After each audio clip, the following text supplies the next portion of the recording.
Se você é do tipo que curte mergulhar fundo em momentos decisivos que mudaram a história, já sabe, né? Deixa aquela curtida e se inscreve no canal para não perder as próximas análises. Bora lá, pensa só por um instante. E se o destino de bilhões de pessoas, o futuro do planeta, estivesse nas mãos de uma única pessoa, com só alguns minutos para decidir? Parece roteiro de filme, eu sei, mas não é ficção. Essa foi a realidade de uma noite muito, muito tensa, lá em 1983. A gente volta agora para 26 de setembro de 1983, no auge da Guerra Fria. O lugar é o bunker Serpukhov 15, basicamente o cérebro do sistema de alerta de mísseis da União Soviética. A tensão ali dentro, olha, dava para cortar com uma faca. E no centro disso tudo estava este homem, o tenente-coronel Stanislav Petrov. Naquela noite, ele era o oficial de plantão. A responsabilidade dele, monitorar os céus e avisar os superiores sobre qualquer sinal de ataque nuclear vindo dos Estados Unidos. Uma responsabilidade, assim, monumental. E então, pouco depois da meia-noite, o impensável acontece. Uma sirene ensurdecedora rasga o silêncio. O sistema detecta um míssil, vindo dos Estados Unidos. E logo em seguida, mais 4. O protocolo era claro, relatar o ataque para um contra-ataque imediato. Mas o Petrov, ele hesitou. O raciocínio dele sobre uma pressão que a gente nem consegue imaginar foi: peraí, um primeiro ataque de verdade seria massivo, com centenas de mísseis para aniquilar a gente, não só 5. Ele tomou uma decisão que ia contra tudo. Relatou o incidente como uma falha no sistema. Nas palavras dele mesmo, o peso daquele momento fica muito claro. Eu não queria ser o responsável pelo início da Terceira Guerra Mundial. Não era só sobre seguir ordens, era sobre a sobrevivência de todo mundo. Mas para a gente entender de verdade a decisão do Petrov, a gente precisa entender o mundo em 1983. Aquilo não foi um incidente isolado, sabe?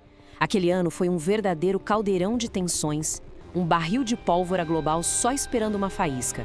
O que definia 1983 era um negócio chamado paranoia de imagem espelhada. Basicamente, cada lado via no outro um reflexo dos seus piores medos. Os soviéticos tinham certeza que os Estados Unidos preparavam um ataque surpresa e Washington achava a mesmíssima coisa de Moscou. Era um ciclo vicioso de desconfiança total. E olha só como a tecnologia deixava tudo mais perigoso. Os mísseis soviéticos SS-20 podiam atingir a Europa em 15 minutos. Em resposta, os Estados Unidos instalaram os mísseis Pershing-2 na Alemanha. O tempo de voo deles até Moscou, de 4 a 6 minutos. Isso mesmo, 6 minutos. Simplesmente não havia tempo para checar, para pensar. A decisão de responder a um ataque teria que ser quase instantânea. E o ano foi uma escalada de eventos que só pioravam essa paranoia. Em março, o presidente Reagan chama a União Soviética de Império do Mal. Semanas depois, ele anuncia a Guerra nas Estrelas, um escudo antimísseis que, para Moscou, parecia uma arma para atacar sem medo de retaliação. A resposta? A KGB lança a Operação Ryan, uma caça desesperada por qualquer sinal de um ataque iminente da OTAN. E a partir daí, tudo passou a ser visto através dessa lente de desconfiança. Cada movimento do adversário era interpretado como mais uma prova de que o pior estava por vir. Os Estados Unidos, por exemplo, faziam operações psicológicas bem agressivas. Imagina só, bombardeiros voando direto para o espaço aéreo soviético, só para desviar no último segundo. Frotas navais aparecendo do nada perto de bases de submarinos nucleares.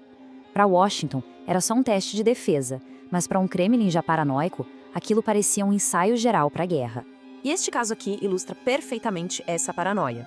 Em 1º de setembro, um avião de passageiros da Coreia do Sul entrou, sem querer, no espaço aéreo soviético e foi abatido. Para os Estados Unidos, foi um ato de barbárie. Para o RSS, que jurava ter confundido o avião com um espião americano, foi uma provocação deliberada. O mesmo evento trágico, duas realidades completamente diferentes. O resultado, a perda de 269 vidas. A desconfiança entre as superpotências não era mais um jogo abstrato. Tinha um custo humano real e devastador. Tudo isso nos leva ao clímax da crise de 1983. Um exercício militar da OTAN chamado Able Archer 83. O jogo de guerra que quase se tornou real. O Able Archer era um exercício que acontecia todo ano, mas em 83 ele foi diferente. Pela primeira vez, ele simulou o processo completo, desde o alerta inicial até o lançamento total de armas nucleares. O que deixou a KGB de cabelo em pé foram os detalhes. Tinha gente do alto escalão participando, códigos novos sendo usados, silêncio no rádio. Todos esses elementos incomuns batiam exatamente com o que a Operação Ryan dizia para eles procurarem como sinais de um ataque de verdade disfarçado de exercício. A reação soviética foi imediata e apavorante. Caças na Europa Oriental foram colocadas em alerta máximo, já armados com bombas nucleares táticas prontos para decolar. O mundo, sem nem fazer ideia, estava a um passo do abismo. E aqui que a gente volta para o bunker semanas antes do Able Archer. A gente volta para aquele momento em que não foi a tecnologia nem o protocolo que venceu, mas sim a intuição de um ser humano. Durante 15 minutos agonizantes, Petrov e sua equipe esperaram. E então, nada. Nenhum impacto, nenhuma explosão. A ausência de fogo no horizonte confirmou o que ele suspeitava. O sistema tinha confundido o reflexo do sol nas nuvens com o lançamento de mísseis. O mundo estava salvo. Como disse o especialista Bruce Blair, foi o mais perto que já estivemos de uma guerra nuclear acidental. Não foi só um sustinho, não. Foi o momento de maior perigo nuclear desde a crise dos mísseis de Cuba. E qual era o tamanho do risco? Bom, este número ajuda a gente a ter uma ideia. Em 1983, a União Soviética tinha por volta de 7.300 ogivas nucleares estratégicas. O poder de destruição que uma decisão errada poderia ter liberado é sinceramente inimaginável. Então, o ponto principal é este. A história de 1983 é um lembrete assustador de como a desconfiança, a paranoia e a tecnologia podem criar uma tempestade perfeita. E nos deixa uma pergunta crucial para os dias de hoje. Em um mundo de inteligência artificial, guerra cibernética e desinformação que viaja na velocidade da luz, será que a intuição e a calma de um ser humano ainda teriam tempo de intervir? Fica aí a reflexão.